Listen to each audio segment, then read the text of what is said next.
So, in a crazy turn of events, Marvel Studios is doing not just one panel at San Diego Comic-Con's Hall H, but two panels at SDCC Hall H. This SDCC coming up next weekend is going to be huge for Marvel Studios, and Kevin Feige, the president of Marvel Studios, confirmed this himself in an interview yesterday. He also talks about what to expect from Hall H and a little bit about the future of Marvel Studios as well. And of course, Deadpool and Wolverine. We are almost 1 week away from its release. We are 1 week and a day away, and Deadpool and Wolverine is actually why they are going to have two panels at SDCC. And this is actually going to be a historic moment for Marvel Studios, as it's their first time ever going to Comic-Con Hall H on Thursday. That's right, on Thursday, they're going to have a specific panel at SDCC Hall H just for Deadpool and Wolverine. Here's what Kevin Feige had to say about it in an interview with Deadline. It's the first part of the question, can you share with us any plans for Hall H? And of course, he does go into Saturday's Hall H, the big Hall H, but at first, he talks about their Thursday Hall H plans. He says, yes, I can. I think people know we're going to be there on Saturday for our traditional Hall H panel with a lot of fun stuff to look at about our upcoming movies. He talks more about this in a bit, so stay tuned. But then he says,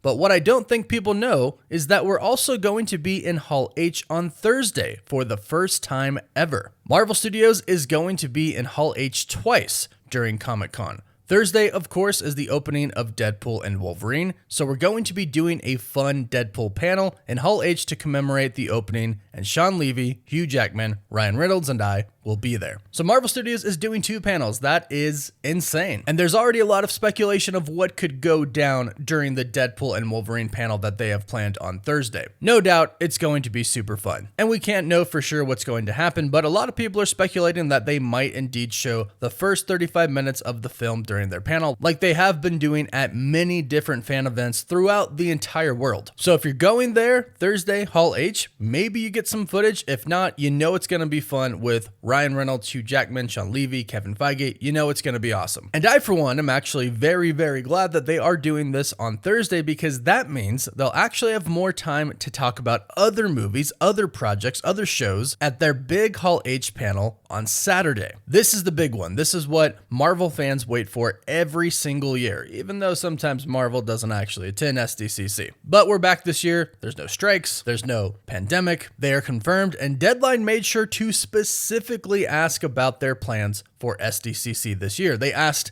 can you tell us more about Marvel's plans at San Diego Comic-Con? I understand there's a new booth, but also can you speak about the confabs important to a motion picture studios? It's surprising when some studios decide to skip it. That's a missed opportunity, but San Diego Comic-Con is still a great place to sound a bullhorn for a project in the current social media age, particularly at a time when consumers are fiercely making decisions about content. And this is Kevin Feige's update. He states, for Marvel, it's important on all aspects. It's important for publishing and for the roots of everything that we do. And you're right, we have a whole brand new booth this year that we spent a long time designing and trying to make as impressive as possible and diverse as possible with the amount of events going on in that booth. Many and most of which relate to the comics and to the artists and to the storylines that we've made, and of course tapping into games and movies. The entirety of Comic-Con started in the comics, and I love seeing the amount of stuff that CB Cebulski, our editor on the publishing side, is doing each year and every year. So if you're going to SDCC, be sure to stop by the Marvel booth. It sounds like it's going to be very fresh, very new. They're doing something they haven't done before. Sounds like it's going to be pretty epic and a lot of fun. So be sure to stop by that Marvel booth. But then he goes into, of course, the movies, which I know everybody wants to know about. He states,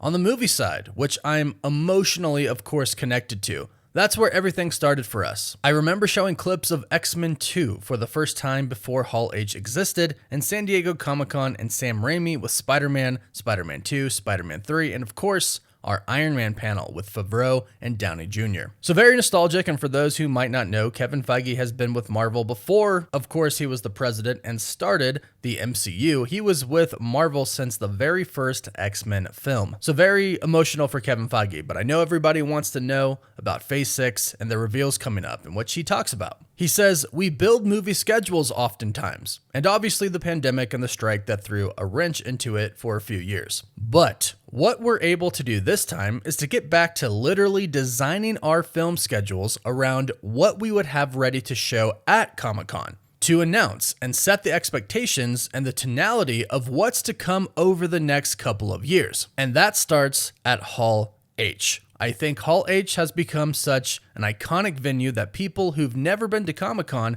know what Hall H is, or know that Hall H stands for the unveiling of important, fun pop culture moments. So right here, Kevin Feige states that they are going to unveil something. He also states that they have built their movie schedules out in a way that they could actually present it at San Diego Comic-Con Hall H. And they are definitely going to show us at the very least the next couple of years for what they have planned. And I believe that this is two things. One, I believe that they're going to reveal probably 2 years on top of what they have already revealed to us. Because if they just go into SDCC's Hall H and they basically say, hey, remember Phase 5 and some of Phase 6 that we showed you? Well, here it is again. It's just kind of all listed out now, which is the second thing I believe we are going to get. We are going to get an updated release schedule. And with that updated release schedule, they are going to probably throw in the mix some new projects that we've heard a lot of rumors about. But again, Kevin Feige said Hall H is where they unveil things. That's where they reveal things, where they drop the bombs, where they're expecting the huge announcements. So since he talked about unveiling things, revealing things, and talked about,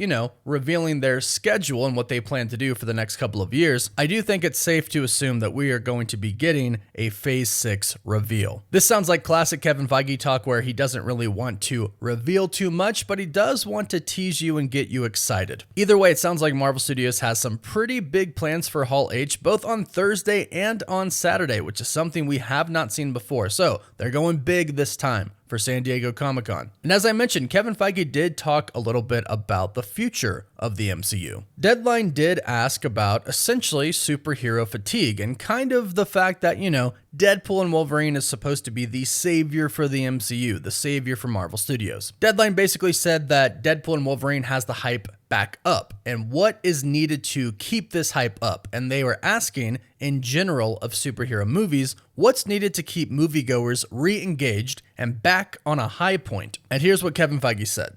I've never been a big believer in superhero being a genre in and of itself. We made films that are based in graphic narrative format originally, but we make different types of movies, and I think the answer to that question is the same answer to movies in general. Making engaging entertainment films that have to be experienced in a theater with a crowd and is worth people getting into their cars and making the trip. Of the many forms of entertainment that people can get scrolling on their screen in their pocket, we as Hollywood industry need to make product that stands above all that and represents a destination entertainment that you can't get anywhere else. People have been going to movies this summer with Inside Out 2, and that is unbelievably exciting for us. It reminds people what a joy that can be going to theaters, and people seem very excited to see Deadpool and Wolverine on screen. I think the experience that it's going to give people and hopefully encourage people to go see it again and again, that's our job. That's our job at Marvel. That's our job as the 100-year-old Hollywood industry, to remind people that we have the best storytellers and can provide the best entertainment in the world. As we keep doing that in ways that engage, excite, and grab onto the imagination and the psyche of the audience, that's all we ever wanted to do. That's all we tried to do. I think we have to keep evolving and expanding the ways we do that. So I really like this approach, and it seems to be how they are approaching Marvel movies and projects just in general at the studio very recently. We can obviously tell that there's been a big shift at Marvel Studios. There have been many fans who have complained about the quality of the MCU over the past few years, and Marvel Studios has heard that. Plus, they have felt that at the box office. So they have obviously readjusted in many different ways. And the biggest example I can think of is the fact that they are willing to reshoot entire movies, redo entire scripts when they've already done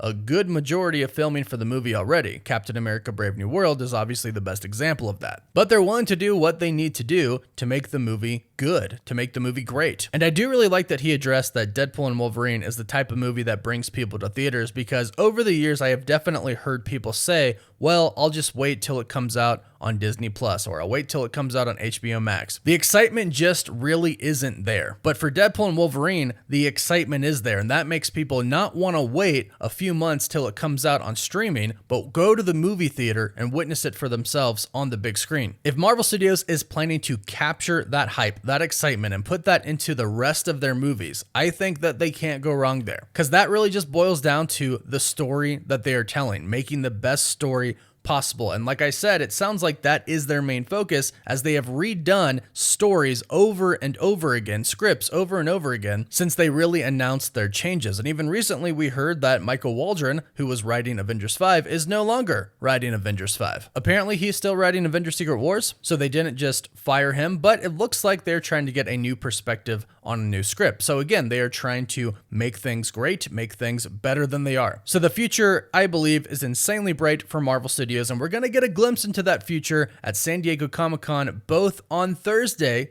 and then, of course, the big one on Saturday. So let me know how excited you are in the comments down below. Let me know if you're going to Comic-Con. I unfortunately will not be there. I will be sitting here at home covering the entire event. So if you don't want to miss any of the news and you're not going yourself, be sure to subscribe and hit that notification bell. If you enjoyed this video, please give it a like, and you can also find us on Apple Podcasts, Spotify, Instagram, Twitter, and Facebook. And as always, thank you all so much for watching.